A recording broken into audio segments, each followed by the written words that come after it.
Hello guys, most welcome. हम कर रहे हैं बिजनेस लॉ में हमारा चल रहा है LLP, limited liability partnership act 2008। इस एक्ट का आज हम चैप्टर नंबर सेकंड करेंगे। फर्स्ट चैप्टर मैंने आपको लेक्चर नंबर फर्स्ट के अंदर करवा दिया था। चैप्टर नंबर सेकंड में जो हम एलएलपी है उसको आगे बढ़ाएंगे और थोड़ा सा डिटेल में पढ़ेंगे पार्टनर्स के बारे में। पार्टनर्स में क्या एलिजिबिलिटी होनी चाहिए, कौन पार्टनर बन सकता है, उनके रिलेशंस के बारे में, पार्टनर का रिलेशन एलएलपी के साथ में क्या रहेगा, पार्टनर्स का रिलेशन आपस में क्या रहेगा, एंड उनकी लायबिलिटीज के बारे में इन एलएलपी। तो आइए डिटेल में पढ़ते हैं। काफी कुछ नया आपको डीप में मिलेगा इस चैप्टर के अंदर। जो फर्स्ट चैप्टर हमने किया था ना, वो तो एक बेसिक लेवल था, यहां पर थोड़ा सा आप डिटेल में पढ़ पाएंगे। इन ट्रेडिशनल पार्टनरशिप, अब यहां पर ट्रेडिशनल पार्टनरशिप का मतलब हो गया पार्टनरशिप एक्ट 1932 के अंदर जो पार्टनरशिप होती है उसकी बात कर रहा है। इंडियन पार्टनरशिप एक्ट 1932 की बात कर रहा है और उसको कंपेयर करेगा एलएलपी से और बताएगा कि एलएलपी कैसे बेटर है। तो ट्रेडिशनल पार्टनरशिप में क्या होता था, जो पार्टनरशिप फॉर्म होती थी उसका कोई सेपरेट लीगल आइडेंटिटी नहीं होती थी। वो अपने नाम से जो है कोई एग्रीमेंट वगैरह कॉन्ट्रैक्ट नहीं कर सकती थी, बहुत ज्यादा डिपेंड थी पार्टनर्स के ऊपर। और वो जो पार्टनर्स थे वो म्यूचुअल एजेंट्स थे, ठीक है, सहमति से बने हुए एजेंट्स। और उनकी लायबिलिटी भी क्या थी, अनलिमिटेड थी। अगर पार्टनरशिप फर्म के ऊपर बहुत ज्यादा कोई लोन वगैरह हो जाता है तो पार्टनर्स को अपनी पर्सनल प्रॉपर्टी को बेच करके भी उस लोन का पेमेंट करना पड़ेगा। अब चाहे गलती एक पार्टनर ने करी, वो भुगतेंगे सारे, क्योंकि म्यूचुअल एजेंट्स थे ना वो। तो ये ट्रेडिशनल पार्टनरशिप यानी कि पार्टनरशिप एक्ट 1932 के अंदर जो पार्टनरशिप होती थी उसमें ये कमियां थी, ये लिमिटेशंस थी। These limitation make traditional partnership unsuitable for. अच्छा, इन कमियों की वजह से किसके लिए इंडियन पार्टनरशिप एक्ट 1932 के अंदर पार्टनरशिप बनाना अनसूटेबल था? तो प्रोफेशनल्स जैसे सीए हो गया, chartered accountant, CS, company secretaries, advocates, अगर ये अपनी पार्टनरशिप बनाए तो उनके लिए वो ट्रेडिशनल पार्टनरशिप जो है वो सही और सूटेबल नहीं थी। स्टार्टअप्स के लिए सूटेबल नहीं थी, हाई रिस्क बिजनेस के लिए सूटेबल नहीं थी, बिजनेस नीडिंग कॉर्पोरेट फीचर्स के लिए सूटेबल नहीं थी। जैसे भाई कोई बिजनेस कर रहे हैं, बहुत ज्यादा रिस्क है, अगर बिजनेस डूब गया तो भाई जो पार्टनर्स है उनकी पर्सनल प्रॉपर्टी को बेच के भी पेमेंट करना पड़ेगा ना, तो कहां से सूटेबल हो गया वो। ओके, ठीक है जी भाई। तो इन सब के लिए वो सूटेबल नहीं था। फिर उसके बाद क्या लाया गया, एलएलपी लाया गया। एलएलपी एक्ट 2018 बनाया गया और उसको 31 मार्च 2009 में इंप्लीमेंट किया था। ये एक हाइब्रिड स्ट्रक्चर बनाया गया। मैं पहले बता चुका हूं, कंपनी और ट्रेडिशनल पार्टनरशिप के बीच में एक नई फॉर्म बनाई गई जिसको हम एलएलपी बोलते हैं, लिमिटेड लायबिलिटी पार्टनरशिप बोलते हैं। इसमें क्या है, जो पार्टनरशिप है वो बहुत ज्यादा फ्लेक्सिबल है। जो पार्टनर्स हैं उनकी लायबिलिटी क्या है, लिमिटेड लायबिलिटीज है, जिसकी वजह से वो प्रोटेक्शन मिलता है कंपनी की तरफ पार्टनर को। कोई हाई रिस्क बिजनेस भी है तो भाई कर लो, भाई ट्राई कर लो, हाई रिस्क में रिटर्न भी हाई होता है।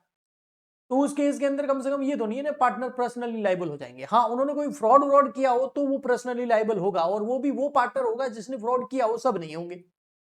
ओके जी, ठीक है। सेपरेट लीगल एग्जिस्टेंस हो गया, पार्टनरशिप अपने नाम से, फर्म जो है एलएलपी जो है वो अपने नाम से प्रॉपर्टी परचेज कर सकती है, एग्रीमेंट कर सकती है, कॉन्ट्रैक्ट कर सकती है, टैक्स बेनिफिट्स भी बहुत सारे मिलने लग गए। Partners play a central role in running an LLP. Partner जो है सेंट्रल रोल इसमें, जैसे डायरेक्टर कैसे किसी कंपनी को रन करते हैं वैसे वैसे एलएलपी के अंदर पार्टनर्स रन करते हैं, और उसी के बेसिस पर उनके राइट्स, उनकी ड्यूटीज, उनकी लायबिलिटीज जो है वो बनाई गई, उसका फाउंडेशन किया गया। अब आइए हम आगे डिटेल में पढ़ते हैं। Who can be a partner of LLP. भाई एलएलपी जो है लिमिटेड लायबिलिटी पार्टनरशिप में कौन पार्टनर बन सकता है, सेक्शन नंबर 5। देखिए, इंडिविजुअल भी पार्टनर बन सकता है और कॉर्पोरेट बॉडी भी पार्टनर बन सकती है। जैसे मैं पार्टनर बन सकता हूं, और मैं सामने वाला पार्टनर कौन, कोई व्यक्ति भी हो सकता है, कोई कंपनी भी हो सकती है, कोई एलएलपी भी हो सकती है। तो दो एलएलपी भी आपस में पार्टनरशिप कर सकती है। तो इंडिविजुअल में भैया क्या क्या है, फिर कॉर्पोरेट में देखेंगे। तो इंडिविजुअल के अंदर ऐसा व्यक्ति पार्टनर बन सकता है अगर वो साउंड माइंड का है, यानी कि स्वस्थ मस्तिष्क का, अनसाउंड माइंड का नहीं है। अनसाउंड माइंड का है, अस्वस्थ मस्तिष्क का व्यक्ति है, तो वो एलएलपी के अंदर पार्टनर नहीं बन सकता। नॉट एडजर्ड इंसॉल्वेंट और नॉट एन अनडिस्चार्ज इंसॉल्वेंट, मतलब वो तो ना तो इंसॉल्वेंट घोषित किया जाना चाहिए या ना ही इंसॉल्वेंट की जो प्रोसीडिंग चल रही है वो ना उसके ऊपर प्रोसीडिंग चलनी चाहिए। दिवालिया नहीं निकला होना चाहिए या फिर उसकी प्रोसीडिंग नहीं चलनी चाहिए। ओके जी। तो एक तो साउंड माइंड का होना चाहिए, यानी कि अनसाउंड माइंड का नहीं होना चाहिए, इंसॉल्वेंट नहीं होना चाहिए और उसकी प्रोसीडिंग भी नहीं चलनी चाहिए, और कोर्ट ने उसको अनफिट डिक्लेयर नहीं किया हुआ होना चाहिए पार्टनरशिप करने के लिए। अगर वो अनफिट है तो फिर वो पार्टनर नहीं। ठीक है जी। तो ये चार चीजें हैं, याद रखना। जैसे A is a mentally fit, A mentally fit है तो एलिजिबल है। B was declare insolvent last month, B को लास्ट महीने क्या इंसॉल्वेंट डिक्लेयर कर दिया कोर्ट ने, तो फिर वो नॉट एलिजिबल, वो एलिजिबल नहीं है। ओके जी। इंसॉल्वेंट समझते हो ना, जब किसी व्यक्ति के पास में लोन बहुत ज्यादा हो जाता है, डेप्थ ज्यादा हो जाता है, प्रॉपर्टी उसके पास कम बचती है, मांगने वाले बैठे हैं। मान लेते हैं फॉर एग्जाम्पल के लिए कोई व्यक्ति है, उसके पास में प्रॉपर्टी है केवल 10 लाख रुपए की और मांगने वाले हैं 50 लाख रुपए। अब सब मांग रहे, वो सबको दे नहीं सकता, तो उस केस में वो कोर्ट के पास जाता है और बोलता है भैया ये तो मेरे से तो होगा नहीं, है ना, अब किसको कितना देना है आप ही तय करो, मेरे को इंसॉल्वेंट डिक्लेयर कर दो। इसके लिए फिर कोर्ट जो है एक व्यक्ति को अपॉइंट करता है, वो पूरी जांच पड़ताल करता है और पता चलता है भाई हाँ वास्तव में इसके पास 10 लाख रुपए है। फिर वो सबको थोड़ा थोड़ा देके निपटा देता है और फिर उसके बाद में उस व्यक्ति को इंसॉल्वेंट डिक्लेयर कर दिया जाता है, फिर उससे कोई भी कुछ भी नहीं मांग सकता। तो इंसॉल्वेंट नहीं होना चाहिए, यहां पर भी इंसॉल्वेंट है तो फिर ये नॉट एलिजिबल, ये पार्टनर नहीं बन सकता। नेक्स्ट है बॉडी कॉर्पोरेट। क्या बॉडी कॉर्पोरेट पार्टनर्स बन सकती है एलएलपी के अंदर? बिल्कुल बन सकती है। अब बॉडी कॉर्पोरेट में क्या क्या आया, इंडियन कंपनी है कोई, जैसे रिलायंस और एयरटेल चाहे तो आपस में पार्टनरशिप कर सकती है। फॉरेन कंपनीज जो है वो भी पार्टनर बन सकती है। एलएलपी इंडियन हो या फॉरेन हो पार्टनर्स बन सकती है एलएलपी के अंदर। एलएलपी जो सब्सिडरी एलएलपी की जो सब्सिडरी एलएलपी जो होती है वो भी बन सकती है पार्टनर। कॉर्पोरेट बॉडीज जैसे एलआईसी, एफसीआई, ये भी पार्टनर बन सकती है एलएलपी के अंदर। निधि कंपनीज भी पार्टनर बन सकती है। Cooperative society declare as a body corporate, वो भी, मतलब केवल इंसान ही नहीं, ये जितने भी आर्टिफिशियल पर्सन होते हैं जिन जो क्रिएटेड बाय लॉ, मतलब नेचुरल पर्सन और आर्टिफिशियल पर्सन दोनों ही एलएलपी के अंदर पार्टनर बन सकते हैं। नेचुरल मतलब नेचर ने जिसको पैदा किया है, और आर्टिफिशियल मतलब जिनको किसी एक्ट के बाय लॉ जो एक separate legal entity artificial person बनाया गया है, तो वो भी पार्टनर बन सकता है एलएलपी के अंदर। ओके जी, ठीक है। जैसे Reliance industry limited can be become partner in LLP, जैसे इन्फोसिस लिमिटेड में partner with a startup LLP. ठीक है। Why cannot become partner? Sorry, who cannot become partner? कौन पार्टनर नहीं बन सकता? तो भैया देखो, माइनर पार्टनर नहीं बन सकता, 18 साल से अगर कम उम्र का व्यक्ति है तो वो पार्टनर नहीं बन सकता। अनडिस्चार्ज इंसॉल्वेंट जो है वो पार्टनर नहीं बन सकता। पर्सन जो है जो अनसाउंड माइंड का है और कोर्ट ने डिक्लेयर कर दिया है, सर्टिफिकेट दे दिया है भाई थोड़ा सा इसका हिला हुआ स्क्रू, वो पार्टनर नहीं बन सकता। डिस्क्वालीफाई बाय एनी लॉ, अगर लॉ ने डिस्क्वालीफाइड कर दिया है तो वो व्यक्ति भी पार्टनर नहीं बन सकता। ओके जी। Person whose insolvency application is pending, वही इंसॉल्वेंसी के अंदर आ गया तो वो पार्टनर नहीं बनता। नेक्स्ट हमारा कॉन्सेप्ट आता है minimum and maximum number of partner. ये तो बहुत इजी है, मिनिमम नंबर 2 है, मैक्सिमम की कोई लिमिट नहीं है, इनफाइनाइट है। बट यहां पर एक डेजिग्नेटेड पार्टनर नाम का कॉन्सेप्ट बहुत अच्छा है। तो मिनिमम 2 पार्टनर होने चाहिए मैंडेटरी, और दोनों के दोनों कम से कम 2 पार्टनर होने चाहिए। मान लेते 50 है तो उस 50 में से कोई 2, अगर 2 है तो 2 के 2, 10 है तो 10 में से कोई 2 पार्टनर मिनिमम होने चाहिए। इसके अलावा 2 पार्टनर जो है डेजिग्नेटेड पार्टनर होने चाहिए, यानी कि रेस्पॉन्सिबिलिटी लेने वाले पार्टनर होने चाहिए। ठीक है।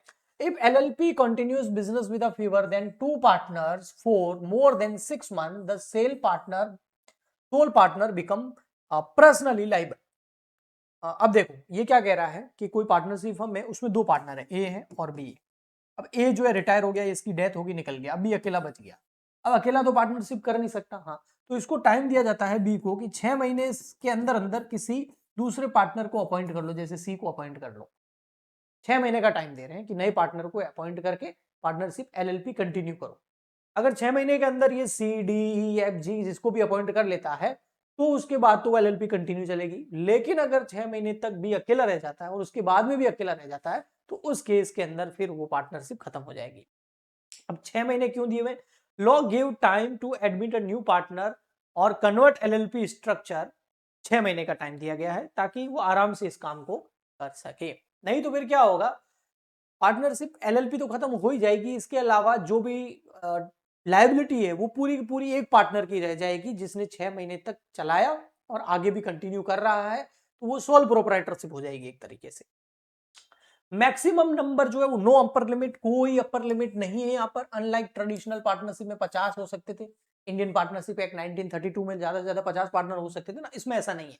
LLP can have unlimited partners, कितने भी पार्टनर्स हो सकते हैं, सुटेबल जो आपके ऑर्गेनाइजेशन के लिए सुटेबल हो उतने हो सकते। ओके जी, अब यहाँ देखिए XYZ limited has 2 partner, XYZ में 2 पार्टनर है, 1 पार्टनर रिजाइन, एक पार्टनर ने रिजाइन कर दिया।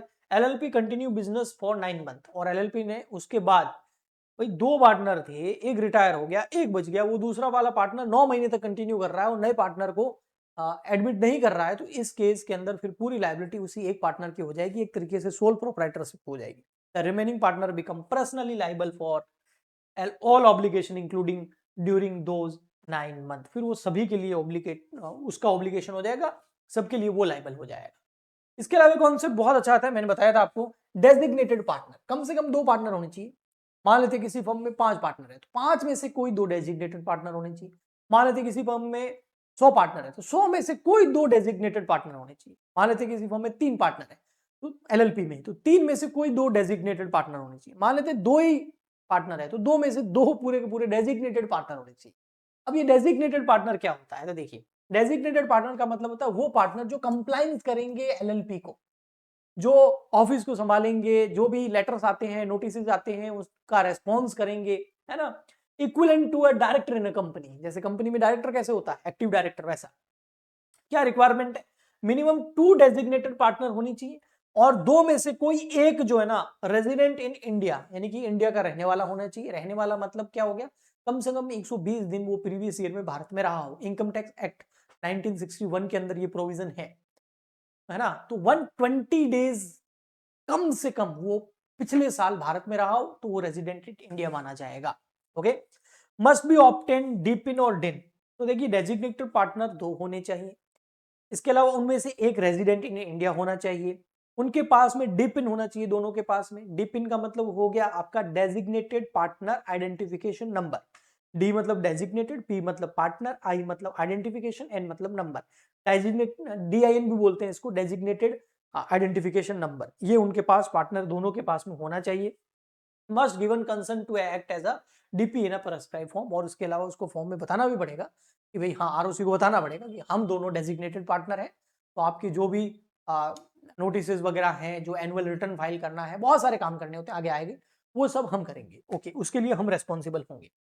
तो ये देखो आ भी गया, why are designated partner needed, भाई क्यों चाहिए डेजिग्नेटेड पार्टनर, भाई एनुअल रिटर्न फाइल करने हैं, ये कौन करेगा, डेजिग्नेटेड पार्टनर की लायबिलिटी है। तो जैसे कंपनी में शेयर होल्डर तो बहुत होते हैं, उनमें से कोई 2 शेयर होल्डर या 5 शेयर होल्डर उसमें से ऐसे होते हैं जो डायरेक्टर बन जाते हैं, फिर वो डायरेक्टर ही कंपनी को चलाते हैं, ऐसे कैसे, ये डेजिग्नेटेड पार्टनर का कॉन्सेप्ट लाया गया है। सॉल्वेंसी स्टेटमेंट फाइल करेंगे, चेंज इन पार्टनर्स को फाइल करेंगे आरओसी को, मेंटेनेंस करेंगे बुक्स ऑफ अकाउंट्स, कंप्लाई करेंगे डायरेक्टर अंडर द एक्ट, और इंश्योर करेंगे टैक्स फाइलिंग। तो जो भी लीगल काम है वो ये डेजिग्नेटेड पार्टनर्स करेंगे, responding to notice by ROC. ROC ने कोई नोटिस दिया तो उसको ये रेस्पॉन्ड भी करेंगे। Designated partners hold legal responsibility for legal responsibility इनकी होती है। क्या लायबिलिटीज होती है डेजिग्नेटेड पार्टनर की सेक्शन 8 के अंदर, और अगर वो लायबिलिटी को पूरा नहीं करते हैं तो क्या पेनल्टीज भी होती है, वो भी पढ़ेंगे। तो designated partner are liable for late और non filing of statutory returns. देखो भाई, कंपनी अगर जो आरओसी है उसके पास में हर एलएलपी को एनुअल रिटर्न वगैरह फाइल करने होते हैं, अगर वो टाइम पे फाइल नहीं हो रहे हैं या उसमें लेट हो रहे हैं या फिर बिल्कुल ही फाइल नहीं हो रहे हैं, तो इसके लिए कौन लाइबल होगा, इसके लिए लाइबल होंगे डेजिग्नेटेड पार्टनर। और अगर वो फेल हो जाते हैं तो उन पे लगेगी मॉनेटरी पेनल्टी, मतलब उनके ऊपर पैसों का पेनल्टी लगेगा। फेलियर टू मेंटेन बुक, अगर वो दोनों डेजिग्नेटेड पार्टनर बुक्स को मेंटेन करने में फेल हो जाते हैं, उसको वायलेट कर देते हैं, तो भी उनके ऊपर पेनल्टी लगेगी। False information given to ROC, ROC ने कोई इंफॉर्मेशन मांगी इनसे, उन्होंने कोई गलत इंफॉर्मेशन दे दी, क्रिमिनल लायबिलिटी बनेगी, पॉसिबल है। नॉन कंप्लायंस विद डायरेक्शंस, जो डायरेक्शंस है उससे कंप्लाई नहीं करते हैं तो फाइन भी लगेगा और जेल भी हो सकती है। नेक्स्ट, फ्यूचर प्रोसिक्यूशन भी हो सकता है। नेक्स्ट आता है आपके, ये एग्जांपल है, चलो ठीक है। हाँ, टर्मिनेशन ऑफ पार्टनरशिप इंटरेस्ट, कैसे टर्मिनेट हो सकता है partnership interest. A partner connection with LLP and due to, किसी पार्टनर का एलएलपी के साथ में कनेक्शन टूट जाएगा। कब? सिंपल हम देखा जाए, रिटायर हो जाए, डेथ हो जाए, इंसॉल्वेंट हो जाए, अनसाउंड माइंड का हो जाए, पहले पार्टनर था लेकिन ये प्रॉब्लम हो गई तो वो टर्मिनेट हो जाएगा। तो टर्मिनेशन कैसे होगा? टर्मिनेशन एज पर एलएलपी एग्रीमेंट में हो सकता है। एग्रीमेंट में बोला हुआ है कि किसी भी पार्टनर को नोटिस दे करके, कंडीशंस ऑफ रिटायरमेंट पूरी करके, सेटलमेंट प्रोसीजर पूरा करके, जो एलएलपी एग्रीमेंट में दिया हुआ है, तो वो भैया टर्मिनेट हो सकता है, पार्टनरशिप से हट सकता है। टर्मिनेशन बाय रेजिग्नेशन भी हो सकता है, भाई वो रिजाइन कर दे और उसमें जो भी आपके डिफॉल्ट रूल्स है वो एप्लीकेबल हो जाएंगे अगर एलएलपी एग्रीमेंट नहीं बना हुआ है। और वो यही है कि पार्टनर जो है वो 30 दिन के अंदर नोटिस दे करके दूसरे पार्टनर को वो टर्मिनेट हो सकता है। टर्मिनेशन ऑटोमेटिकली भी हो सकता है। कैसे ऑटोमेटिकली हो जाएगा? मर गया तो टर्मिनेट हो गया दुनिया से ही, वो पार्टनरशिप से क्या। इंसॉल्वेंट हो गया तो भी हो गया। मेंटली अनसाउंड माइंड हो गया, डिक्लेयर कर दिया कोर्ट ने, तो भी वो टर्मिनेट ऑटोमेटिकली हो जाएगा। एक्सक्लूजन का मतलब हो गया यहां पर कि अगर एलएलपी एग्रीमेंट अलाउ करता है तो उस केस के अंदर एक्सक्लूजन यानी कि वो बाहर निकल सकता है उस पार्टनरशिप से। अब इसके क्या इफेक्ट होते हैं? इफेक्ट क्या होते हैं इसके? इफेक्ट ये होते हैं कि farmer partner not liable for obligation after his exit. जैसे वो एग्जिट हो गया उसके बाद जो भी एलएलपी में हो रहा है उसके लिए वो लाइबल नहीं होगा। LLP must file notice with ROP. ROP नहीं, आरओसी, रजिस्ट्रार ऑफ कंपनी। जैसे कोई पार्टनर एग्जिट होगा ना तो एलएलपी को आरओसी को बताना पड़ेगा। Okay. Retiring partner is entitled to, retiring जो पार्टनर रिटायर हो रहा है उसको उसका कैपिटल लौटाना पड़ेगा, उसका उसको प्रॉफिट में जो हिस्सा है एक्यूमुलेटेड प्रॉफिट में वो लौटाना पड़ेगा। ओके। हाँ, फ्यूचर प्रॉफिट में उसका हिस्सा नहीं रहेगा क्योंकि वो रिटायर हो रहा है, ये तो सिंपल ही चीज थी। अब आता है next concept, registration of change in partners. अगर कोई पार्टनर चेंज हो रहा है तो उसका क्या रजिस्ट्रेशन रहेगा? देखिए पढ़ते हैं। When ever following changes occur, जब ये चेंजेस अक्कर होते हैं तो registration of change in partners होता है। उसमें क्या है? अगर किसी पार्टनर का एडमिशन हो रहा हो, किसी पार्टनर का रेजिग्नेशन हो, किसी पार्टनर की डेथ हो गई हो, एड्रेस चेंज हो रहा हो, उसका नाम चेंज हो रहा हो, तो उस केस के अंदर एक तरीके से आप कह रहे हो कि जो हमारा एलएलपी एग्रीमेंट है उसके अंदर चेंजेस हो जाएंगे। ओके जी। और ये चेंजेस की जो टाइम लिमिट है वो 30 दिन है। लेट फाइलिंग अट्रैक्ट पेनल्टी, अगर लेट करोगे मतलब जो भी चेंजेस होंगे ना तो वो डेजिग्नेटेड पार्टनर इन्फॉर्म करेगा आरओसी को कि ये नया पार्टनर आ गया, इस पार्टनर की डेथ हो गई, ये पार्टनर जो है अनसाउंड माइंड का हो गया। तो जो भी चेंजेस होते हैं पार्टनर्स के अंदर तो वो चेंजेस डेजिग्नेटेड पार्टनर को आरओसी को बताने पड़ेंगे और वो भी 30 दिन के अंदर अंदर। इससे ज्यादा डिले करेगा तो डेजिग्नेटेड पार्टनर पर पेनल्टी लगेगी। Notice must be filed by LLP, एक तो एलएलपी बताएगा और एक एंड द पार्टनर लिविंग, जो पार्टनर लिविंग हो रहा है छोड़ के जा रहा है वो भी बताएगा। दोनों आरओसी को 30 दिन के अंदर अंदर बताएंगे। ओके, ताकि इससे कोई फ्रॉड हो तो उसका प्रिवेंशन किया जा सके। Partner as agent of LLP, बिल्कुल पार्टनर्स जो होते हैं वो एलएलपी के क्या होते हैं? एजेंट होते हैं। हमने पहले भी पढ़ा था फर्स्ट चैप्टर के अंदर कि पार्टनर्स जो होते हैं वो एलएलपी के एजेंट होते हैं, क्योंकि एलएलपी जो है वो अपने नाम से सब कुछ कर सकती है। वो एक खुद सेपरेट लीगल एंटिटी है, आर्टिफिशियल पर्सन है। अब यहां पर पार्टनर्स एलएलपी के एजेंट होते हैं लेकिन एक दूसरे के एजेंट नहीं होते। अब अगर कोई काम किसी पार्टनर ने किया है और विद इन अपनी पावर की, जो एलएलपी ने उसको पावर दी उस पावर के अंदर किया है, तो उस काम के लिए एलएलपी जो है वो रेस्पॉन्सिबल होगी, दूसरे पार्टनर नहीं होंगे। अब इसके अलावा एक चीज और है कि यहां पर किसी पार्टनर ने अपनी पावर से बाहर जाकर के, एलएलपी ने जो उसको पावर दी उससे बाहर जाकर के कोई काम कर लेता है तो उसके लिए एलएलपी रेस्पॉन्सिबल नहीं होगी और दूसरे पार्टनर तो बिल्कुल ही नहीं होंगे, तो वो पर्सनली पार्टनर रेस्पॉन्सिबल होगा ताकि फ्रॉड वगैरह रोके जा सके। A partner is an agent of the LLP not of other partner. एक पार्टनर जो होता है वो एलएलपी का एजेंट होता है, अपने साथी पार्टनर्स का एजेंट नहीं होता है। This is a unique to LLP, ये एलएलपी को यूनिक बनाता है। मीनिंग क्या? Partner action bind LLP. अगर कोई पार्टनर एक्शन लेता है तो उससे एलएलपी बाइंड होगी, बाध्य होगी, रेस्पॉन्सिबल होगी, बट वो एक्शन जो उस पार्टनर को पावर्स, रेस्पॉन्सिबिलिटीज, अथॉरिटीज दी गई है उसके अंदर होना चाहिए। Partner action do not bind other partners personally.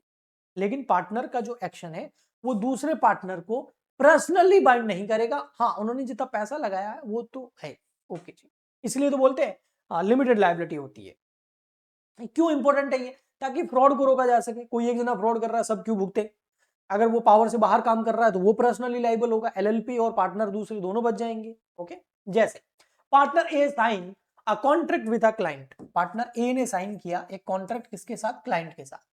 तो अब इससे कौन एलएलपी जो है वो बातें हो जाएगी, एलएलपी लाइबल हो जाएगी। अगर क्लाइंट सू कर देता एलएलपी ड्यू टू ब्रिज, वो कॉन्ट्रैक्ट टूट जाता, ए ने कॉन्ट्रैक्ट किया क्लाइंट के साथ में और वो कॉन्ट्रैक्ट टूट गया, तो ये क्लाइंट किस पे केस करेगा? एलएलपी। एलएलपी बिल्कुल लाइबल होगी। A may be liable if he acted negligently, other partner not personally liable, other partners liable नहीं होंगे। इसको मैं आगे और डिटेल में पढ़ाता हूं। देखिए extent of liability of LLP, देखिए क्या है। LLP is a liable for wrongful act of a partner done the course of business. This is include negligence, misrepresentation, breach of contract, professional errors. तो अब इसमें से कोई भी उसने गलती की है तो उसके लिए एलएलपी और वो खुद रेस्पॉन्सिबल होंगे, अदर पार्टनर तो बिल्कुल भी नहीं हो। एलएलपी भी तभी रेस्पॉन्सिबल होगी जब उसने काम, एलएलपी ने जो पावर, अथॉरिटी, रेस्पॉन्सिबिलिटी दी है उसके अंदर रहकर किया हो। आइए हम एक एक करके समझते हैं।